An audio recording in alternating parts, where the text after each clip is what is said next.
Sometimes the smallest acts of kindness can reshape the course of history itself. In the dense forests of northern Alaska, where civilization feels like a distant memory and survival depends on split-second decisions, a seasoned hunter named Marcus Kane was about to discover that mercy could be far more powerful than any weapon he carried. What started as a routine hunting expedition would become a life-altering encounter that would challenge everything he believed about human nature, family bonds, and the true meaning of strength. A simple question from a desperate stranger, "Can we rest here tonight, sir?" would unlock a chain of events so extraordinary that it would transform not just two lives, but an entire community's understanding of what it means to be truly alive. This is the true story of how one man's decision to show compassion to strangers in the wilderness became the foundation for something far greater than he could have ever imagined. It's a tale of survival, redemption, and the incredible power of human connection in the most unlikely circumstances. Marcus Kane adjusted his rifle strap and checked his compass one more time.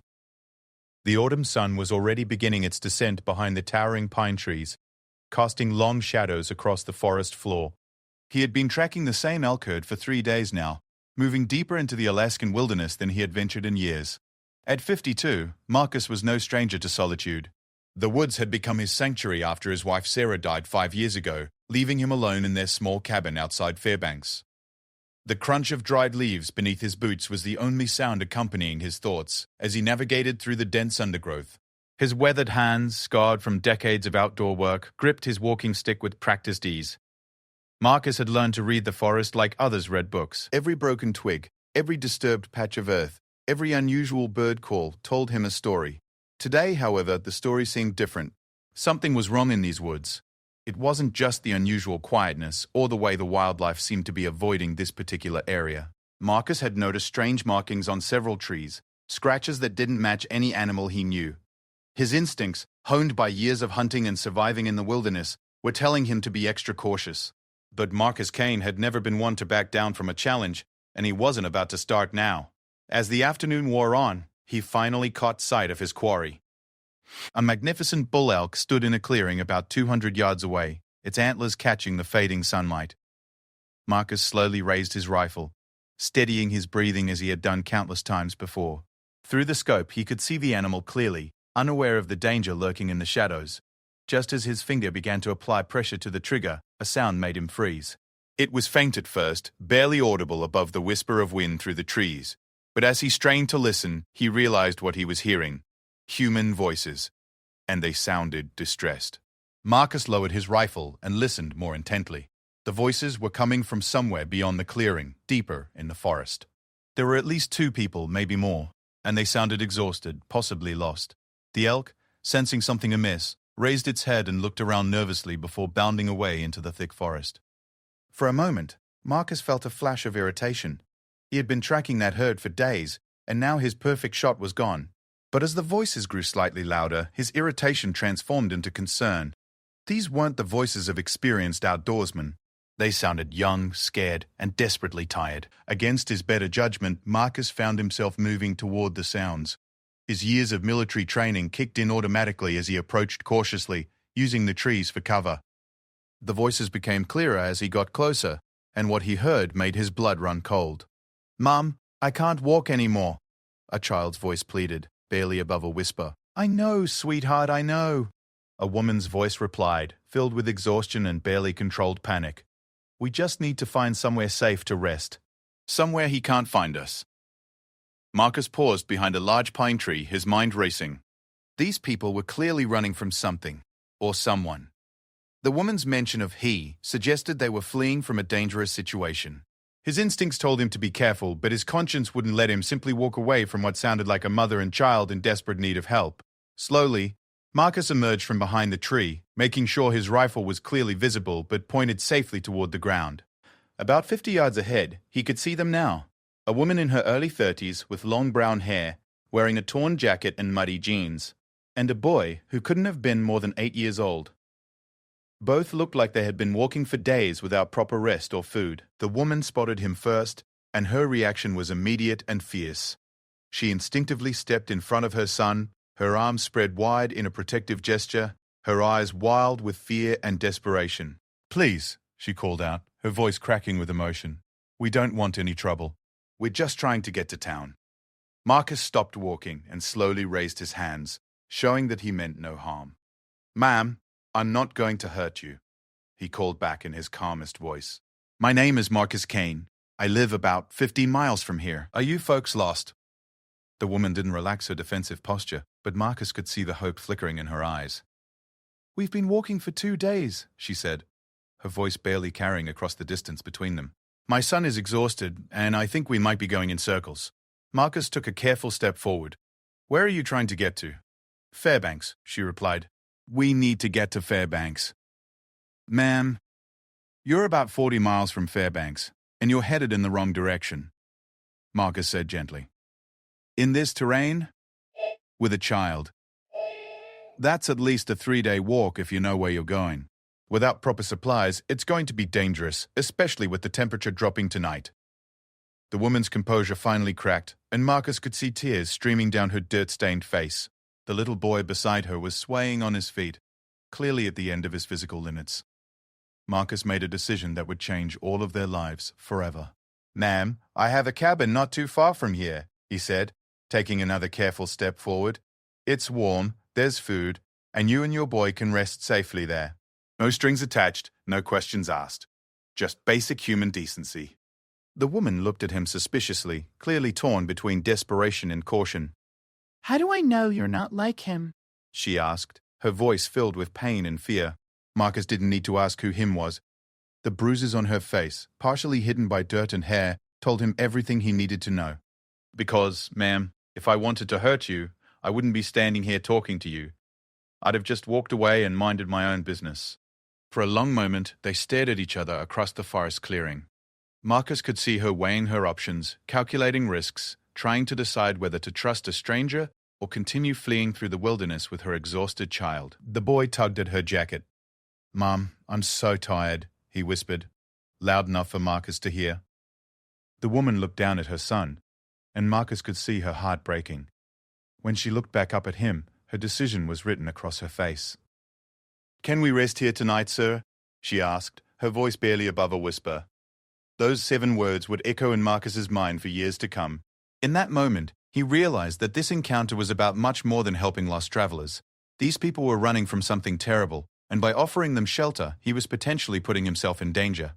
But looking at the exhausted child clinging to his mother's hand, Marcus knew he couldn't make any other choice.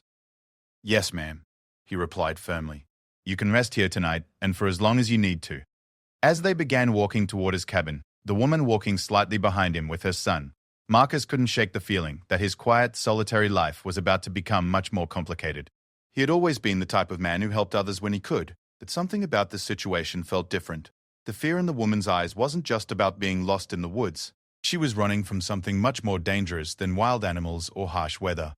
The walk to his cabin took about 30 minutes, during which Marcus learned that the woman's name was Elena Vasquez and her son was called David. She didn't volunteer much information about why they were fleeing, and Marcus didn't press for details. He could see that every step was an effort for both of them, and conversation seemed to drain what little energy they had left.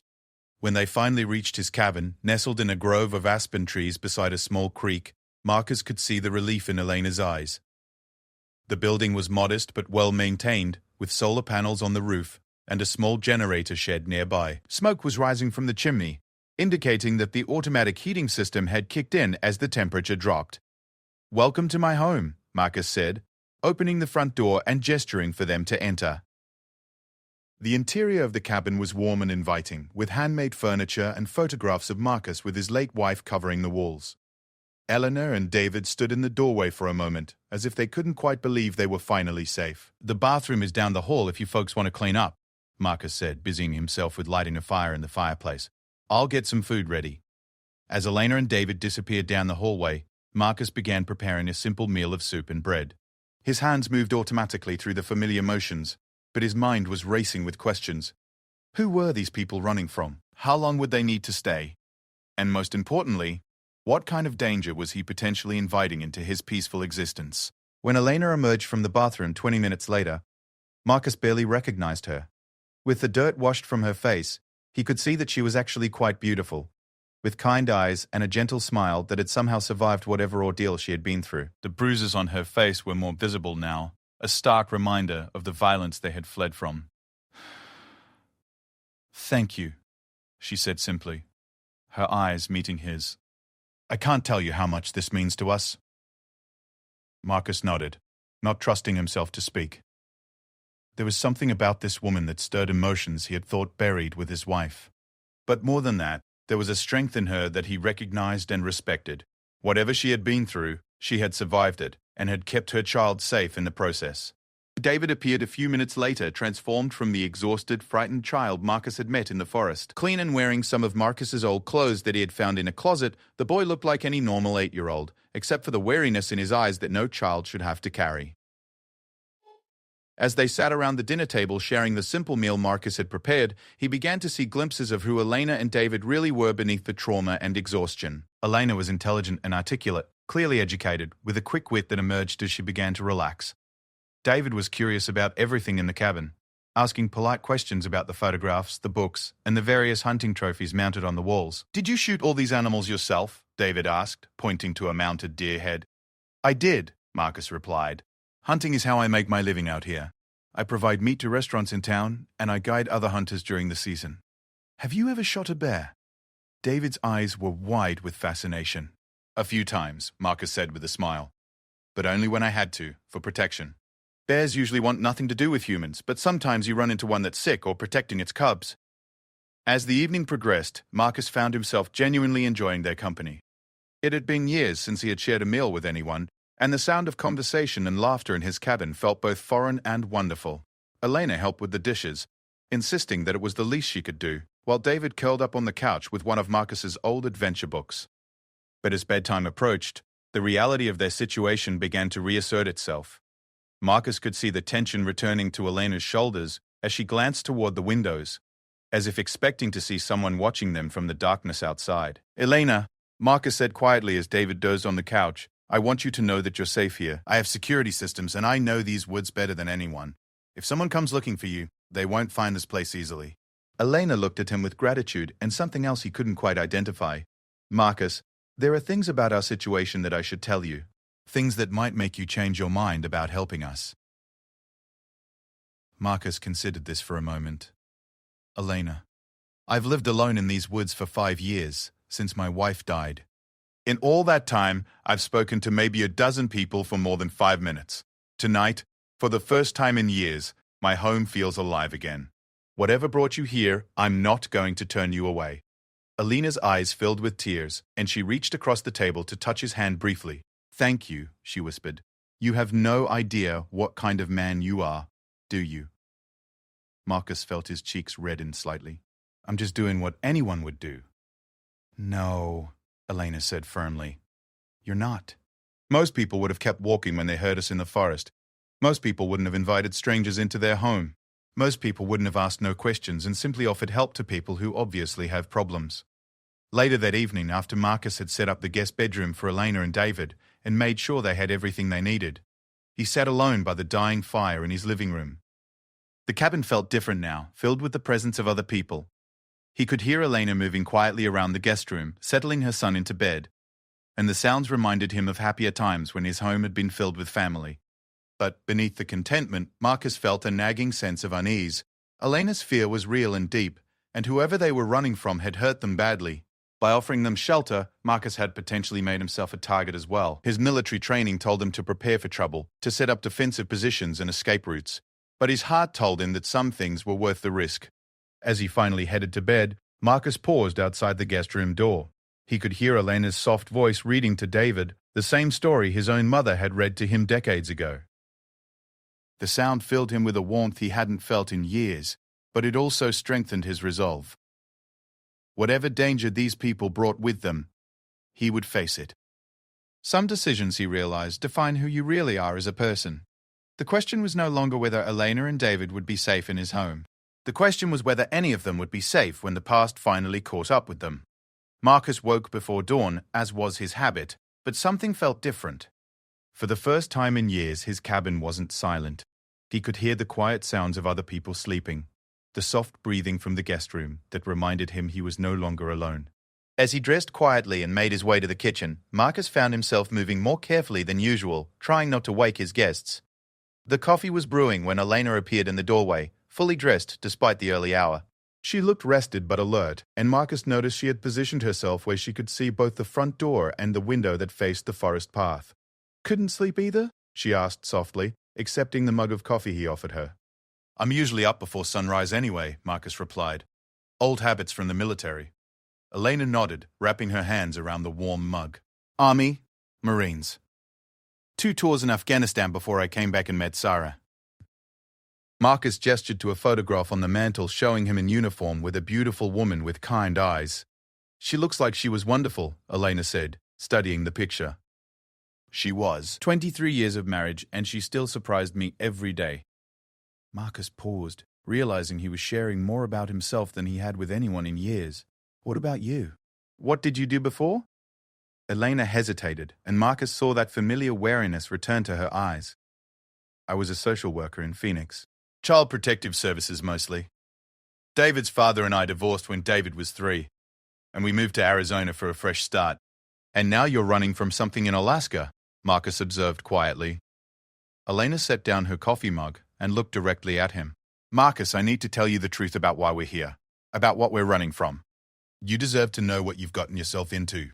Before Marcus could respond, they heard David's voice from the guest room, calling for his mother. Elena's entire body tensed, and she was on her feet immediately, moving toward her son. Marcus followed, concerned by her sudden alarm. They found David sitting up in bed, his eyes wide with fear, pointing toward the window. "Mum, there's someone outside," he whispered. "I saw a light moving through the trees." Marcus felt his blood turn cold. He moved quickly to the window and peered through a gap in the curtains. In the pre-dawn darkness, he could see nothing at first, but then he caught it. A brief flash of light, like a flashlight beam, moving between the trees about 100 yards from the cabin. "Elena, take David into the bathroom and lock the door," Marcus said quietly but firmly. "Don't come out until I tell you it's safe." "Marcus, you don't understand," Elena said urgently. "He's not just some angry ex-husband. He's dangerous, really dangerous."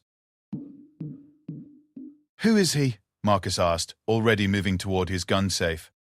"His name is Vincent Kozlov," Elena said, her voice shaking. "He's David's stepfather. We were married for 2 years before I found out what he really was." Marcus stopped what he was doing and looked at her. "What do you mean?" "He's involved with human trafficking, Marcus. He runs a network that brings women and children up from Mexico through Arizona and ships them to various places around the world. I found evidence on his computer when I was trying to help a missing child case at work. That's when I realized that some of the children I thought we had placed in safe homes had actually disappeared completely from the system." Marcus felt his stomach drop. "And he knows you saw the evidence?" "He caught me looking through his files. That's when he gave me these," Elena said, touching the fading bruises on her face. "He told me that if I ever tried to leave him or tell anyone what I knew, he would sell David to one of his clients overseas. He said no one would ever believe me, and that he had contacts in law enforcement who would make sure any investigation disappeared." The pieces of the puzzle were falling into place in Marcus's mind. "So you ran." "I waited until he went out of town on business, and then David and I just disappeared. We drove north, thinking we could get lost in the wilderness until I could figure out how to get help. But our car broke down about 50 miles from here, and we've been walking ever since." Marcus was quiet for a moment, processing this information. He had dealt with dangerous people before, both in the military and in his years living in the Alaskan wilderness. But human trafficking was a level of evil that made his blood boil. "Elena, go get David and lock yourselves in the bathroom like I said. I need to see how many people are out there. Marcus, please be careful. Vincent has money and connections. He doesn't travel alone, and the people who work for him are professionals." Marcus nodded grimly and watched as Elena gathered David and disappeared into the bathroom. He could hear the lock click into place, and then he focused on the immediate threat outside his home. Moving with the stealth that his military training had ingrained in him, Marcus checked his weapons and surveyed the situation through various windows. The flashlight beam was still moving through the trees, but now he could see there were at least 2 sources of light, possibly 3. These people were trying to be quiet, but they didn't know the forest like he did, and they didn't realize how sound carried in the still morning air. Marcus slipped out the back door of his cabin and into the pre-dawn darkness. The cold morning air hit his face as he moved silently through the trees, using shadows and his intimate knowledge of the terrain to get closer to the intruders. What he saw confirmed his worst fears. There were 4 men, all dressed in dark clothing and carrying professional equipment. They weren't lost tourists or even typical criminals. These were the kind of men Marcus had encountered in war zones. Professionals who hurt people for money. They were spread out in a loose formation, clearly searching for something specific. Marcus was close enough to hear their conversation now, conducted in low voices with what sounded like Eastern European accents. The thermal shows heat signatures from 3 people inside the cabin. One of them was saying into a radio, 2 adults, 1 child. Vincent wants them taken alive, came the reply through the radio static. The woman knows too much to be eliminated, and the boy is valuable merchandise. Handle the local however you see fit. Marcus felt rage building in his chest. These men were talking about David as if he were a commodity to be bought and sold. The casual way they discussed eliminating him, as if his life meant nothing, reminded Marcus of everything he had fought against in Afghanistan. But rage wouldn't help Elena and David now. Marcus forced himself to think tactically. 4 professionals against 1 man, no matter how experienced, were bad odds in a direct confrontation. But Marcus had advantages they didn't. He knew every inch of this forest. He was fighting to protect people he cared about. And most importantly, they didn't know he was aware of their presence. Moving even more carefully now, Marcus worked his way back toward his cabin. He had defensive preparations that few people knew about, legacy systems from his more paranoid days after leaving the military. It was time to put them to use. The cabin looked peaceful from the outside, with warm light glowing from the windows and smoke rising lazily from the chimney. But Marcus knew that Elena and David were terrified, locked in his bathroom, waiting to see if the nightmare they had been fleeing had finally caught up with them. Marcus slipped back inside through the rear entrance and quickly went to a seemingly normal bookshelf in his living room. When he pulled a specific combination of books, a hidden panel slid aside, revealing an array of military-grade equipment he had hoped never to use again. "Elena," he called softly toward the bathroom. "I need you to listen to me very carefully." He heard the lock turn, and Elena appeared in the doorway, her face pale but determined. "There are 4 of them outside," Marcus said quietly.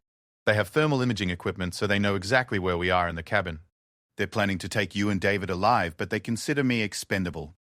Elena's face crumpled. "Oh God, Marcus, I'm so sorry. We should have kept running. We should never have brought this to your door." "Elena, look at me," Marcus said firmly. "This isn't your fault. You were protecting your son from monsters and you couldn't have known this would happen. But right now, we need to focus on getting you both to safety." "What do you need me to do?" Elena asked, and Marcus was impressed by how quickly she had composed herself. "I have an escape route that leads from the basement to a hidden shelter about half a mile from here. It's stocked with supplies, and there's a satellite phone you can use to call for help. I need you to take David and get to that shelter while I deal with these men." "Marcus, no," Elena said immediately. "There are 4 of them, and they're professionals. You can't take them on alone." "Elena, I've been preparing for something like this for years. I have advantages they don't know about, and I've fought worse odds than this before." Marcus paused, looking into her eyes. "But most importantly, I can't let anything happen to you or David. In one night, you've both become more important to me than I thought possible." Elena stared at him for a long moment, and Marcus could see emotions warring in her expression. Finally, she reached up and kissed him gently on the cheek. "Thank you," she whispered, "for everything. But if we're doing this, we're doing it together. I'm not leaving you to face this alone. Elena, you need to think about David. I am thinking about David. I'm thinking that he needs to see that good people don't abandon each other when things get dangerous. I'm thinking that he needs to learn that sometimes you have to fight for what's right." Marcus looked at this remarkable woman who had stumbled into his life less than 24 hours ago and felt something shift inside his chest. Elena was right. This wasn't just about survival anymore. It was about standing up to evil, about protecting the innocent, and about proving that human decency was stronger than greed and violence. "All right," Marcus said finally, "but we do this my way, and you follow my lead completely. Agreed?" "Agreed." Marcus quickly explained his plan. The cabin had defensive features built into it that weren't visible from the outside.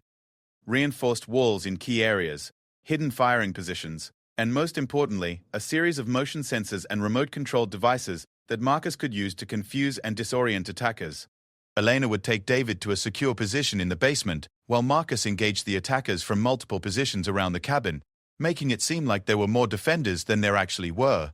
If things went badly, Elena would use the escape tunnel to get David to safety, while Marcus bought them as much time as possible. As they were finalizing their preparations, they heard the first window break.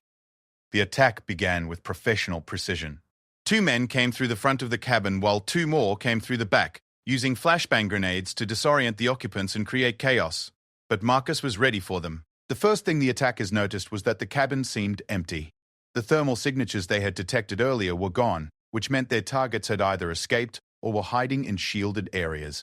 This immediately put them on alert, as it suggested they were dealing with someone who knew about thermal imaging and had taken countermeasures.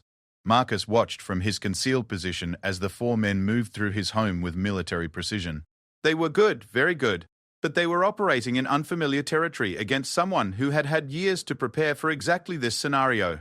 The first man to reach the living room triggered Marcus's initial surprise, a remotely activated bear spray canister that filled the room with a cloud of chemical irritant. As the man stumbled backward, cursing in a language Marcus didn't recognize, Marcus fired from a concealed position, wounding the intruder in the shoulder. The sound of gunfire changed everything. What had been a quiet professional operation suddenly became a chaotic firefight, with Marcus using his knowledge of the cabin's layout to appear in multiple locations, firing a few shots, then disappearing before the attackers could return effective fire. From her position in the basement, Elena could hear the battle raging above her. David was curled against her side, his eyes squeezed shut, trying to block out the terrifying sounds. Elena stroked his hair and whispered reassurances, but her heart was pounding as she listened to the man who had saved them, risking his life to keep them safe. The fight continued for what felt like hours, but was probably only minutes. Marcus's guerrilla tactics were effective, but he was still outnumbered, and his opponents were skilled professionals who adapted quickly to his strategies. He had wounded 2 of them, but they were still dangerous, and he was beginning to run low on ammunition. It was then that Marcus made a decision that surprised even himself. Instead of continuing to fight defensively, he went on the offensive. Using a combination of smoke grenades and his intimate knowledge of the forest around his cabin, Marcus left the building entirely and began hunting the men who had come to hurt Elena and David. In the pre-dawn darkness among trees he had walked for years, Marcus became the predator instead of the prey. One by one, he eliminated the threat. Not killed, as his conscience wouldn't allow that unless absolutely necessary, but neutralized in ways that left them unable to continue the fight. Years of military training combined with a fierce protective instinct made Marcus more formidable than even he had realized. When the sun finally began to rise over the forest, 4 men lay unconscious or wounded around Marcus's cabin, their weapons secured and their communications equipment destroyed. Marcus himself was battered and exhausted, with a minor gunshot wound in his left arm, but alive and victorious. Elena and David emerged from the basement to find Marcus sitting on his front porch, applying first aid to his wound and watching the sunrise with a peaceful expression on his face. "It's over?" Elena asked, hardly daring to believe it. "It's over," Marcus confirmed. "At least this part of it." Elena looked around at the unconscious men scattered around the cabin grounds. "What do we do with them?" "We call the authorities. But first, we need to make sure Vincent Kozlov can never threaten you and David again." As if summoned by his name, Marcus's satellite phone rang. When he answered it, a cold voice with a slight accent spoke from the other end. "You have something that belongs to me," Vincent Kozlov said without preamble. "No," Marcus replied calmly. "Elena and David belong to themselves. What you had was control over them through fear and violence, and that's finished now. Do you have any idea who you're dealing with?" Vincent's voice was filled with menace. "Do you?" Marcus replied. "Because I'm looking at 4 of your professional tough guys, and they're all taking naps on my lawn right now. Would you like me to wake them up so you can tell them how disappointed you are in their performance?" There was silence on the other end of the line for a long moment. "This isn't over," Vincent finally said. "Yes, it is," Marcus replied. "Because in about an hour, federal agents are going to be knocking on your door with warrants based on evidence Elena provided about your human trafficking operation. Your network is finished, Vincent. Your money can't buy your way out of this one." Marcus ended the call and looked at Elena, who was staring at him with amazement. "How did you arrange federal agents?" she asked.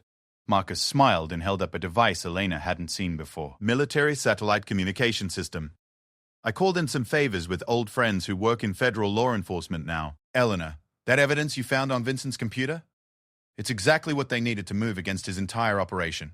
As they waited for the authorities to arrive, Elena and David helped Marcus tend to his wounds and secure the attackers. The morning sun streaming through the trees made the whole surreal situation seem almost peaceful, like the calm after a violent storm. "What happens now?" Elena asked as they sat on the porch steps, David dozing against his mother's side. "Now you're free," Marcus said simply. "Vincent and his organization are finished. You and David can go anywhere you want, do anything you want. You can have normal lives again." Elena was quiet for a long time, watching David sleep and listening to the sounds of the forest waking up around them. "Marcus," she said finally, "what if we don't want to go anywhere?" 6 months later, Marcus Kane stood in the doorway of what had once been his solitary cabin, watching Elena hang laundry on a line they had strung between 2 pine trees. David was nearby, practicing his archery with the youth bow Marcus had made for him, his concentration intense as he aimed at a target they had set up near the creek. The transformation had been gradual but profound. What had begun as temporary shelter for 2 desperate refugees had evolved into something none of them had expected: a family. The legal proceedings following that violent morning had been swift and decisive. Vincent Kozlov's human trafficking network had been dismantled in coordinated raids across 3 states, with Elena's evidence serving as the cornerstone of the federal case. Vincent himself was facing multiple life sentences, his assets seized, his corrupt contacts in law enforcement exposed and arrested. Elena had been offered witness protection, relocation anywhere in the country, and a new identity for herself and David. Instead, she had asked to stay exactly where she was. "Are you sure about this?" the federal agent had asked during one of their many interviews. "Fairbanks, Alaska isn't exactly where most people choose to start over." Elena had looked out the window at David, who was helping Marcus repair the cabin's damaged front steps, both of them laughing at some private joke. "Agent Morrison," she had said, "for the first time in years, my son feels safe. He's learning skills that will serve him his entire life. He has a male role model who shows him what real strength looks like, and he goes to sleep every night without fear. Why would I want to change that?" David had suffered nightmares for weeks, jumping at unexpected sounds and asking repeatedly if the bad men were coming back. Elena had her own demons to face, memories of violence and betrayal that sometimes surfaced without warning. But Marcus had proven to be exactly what they both needed: patient, steady, and unwaveringly protective without being overprotective. He understood trauma, having dealt with his own after Sarah's death and his experiences in Afghanistan. More importantly, he understood that healing took time and couldn't be rushed. The 3 of them had developed routines that brought structure and comfort to their days. Marcus taught David wilderness skills, not just hunting and tracking, but also plant identification, weather prediction, and the kind of self-reliance that came from understanding the natural world. Elena had enrolled David in the small school in nearby Fairbanks, but much of his real education happened in the forest around their cabin. Elena herself had found ways to contribute that went beyond the domestic. Her background in social work had proven invaluable when Marcus started receiving visits from other people in desperate situations. Word had somehow spread about the man in the woods who helped people who had nowhere else to turn, and they had become an unofficial sanctuary for those fleeing dangerous circumstances. There was Maria, a young woman who had escaped from an abusive marriage and needed somewhere to hide while legal proceedings against her husband moved through the courts. There was Tommy, a teenager who had aged out of the foster care system and had nowhere else to go. There was Mrs. Chen, an elderly woman whose adult children had been trying to force her into a nursing home so they could sell her property. Each case was different, but the pattern was the same: desperate people finding their way to Marcus's cabin. And Elena using her professional skills to help them navigate legal systems and social services, while Marcus provided safety and practical support. "We're like an underground railroad for people society has forgotten," Elena had joked one evening after they had successfully helped Tommy get enrolled in a vocational training program and find his own apartment in town.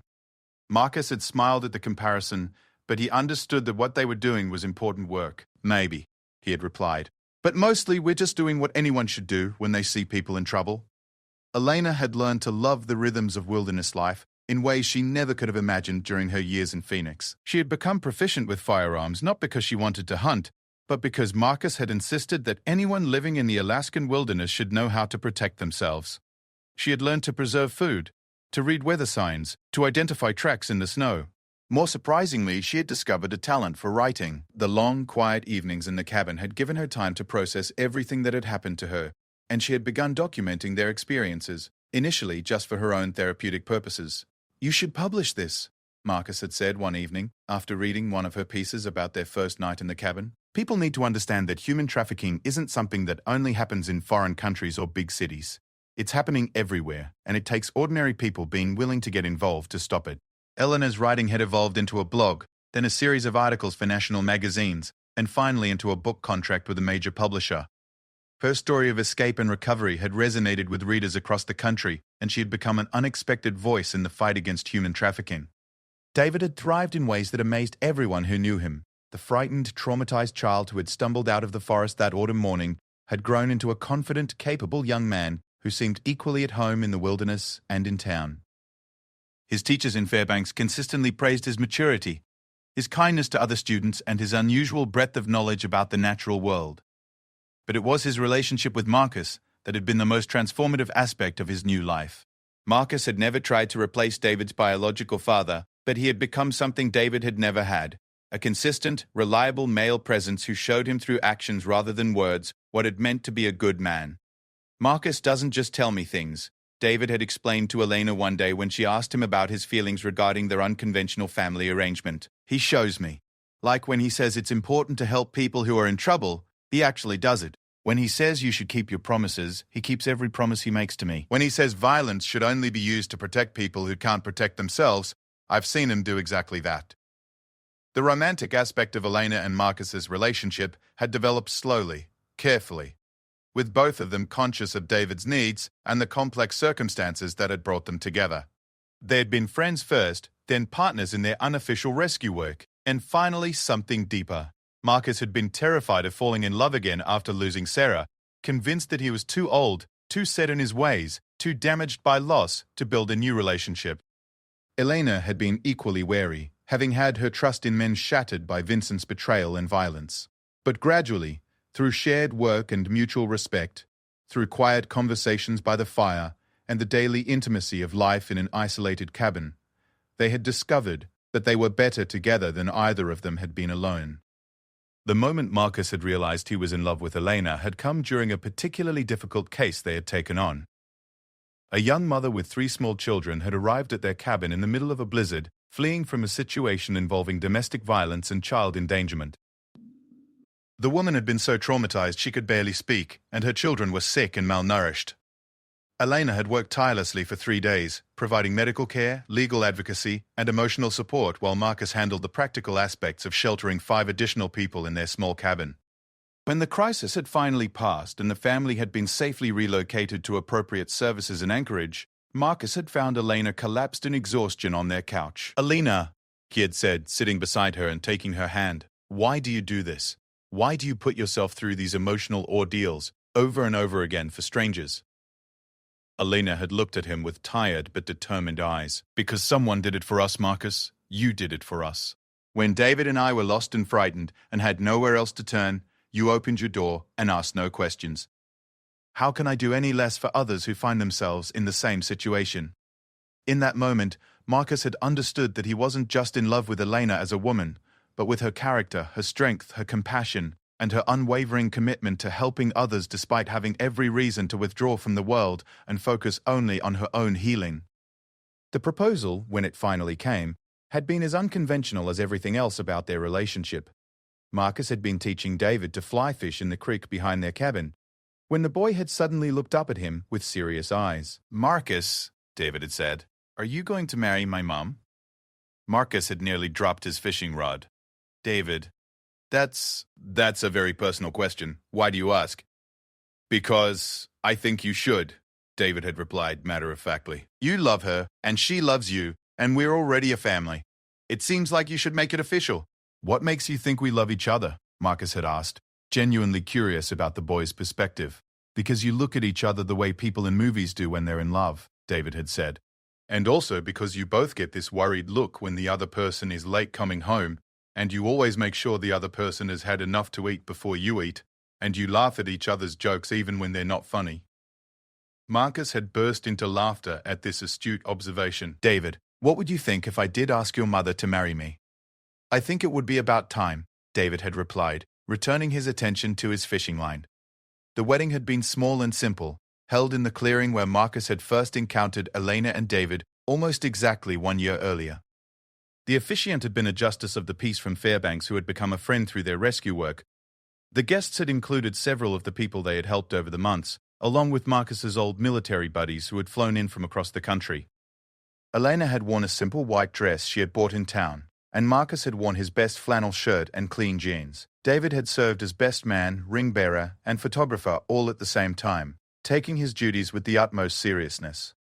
During the ceremony, as they exchanged vows they had written themselves, Marcus had looked out at the assembled guests and realized that they had created something he had never expected: a community. These people, brought together by circumstances of desperation and crisis, had become an extended family, united by shared experiences of both trauma and healing. Elena Vasquez came, Marcus had said during his vows. You came into my life asking if you could rest here for one night. I want you to know that you and David can rest here for the rest of your lives, and that I will spend every day making sure you both feel safe and loved and valued. Elena's vows had been equally heartfelt.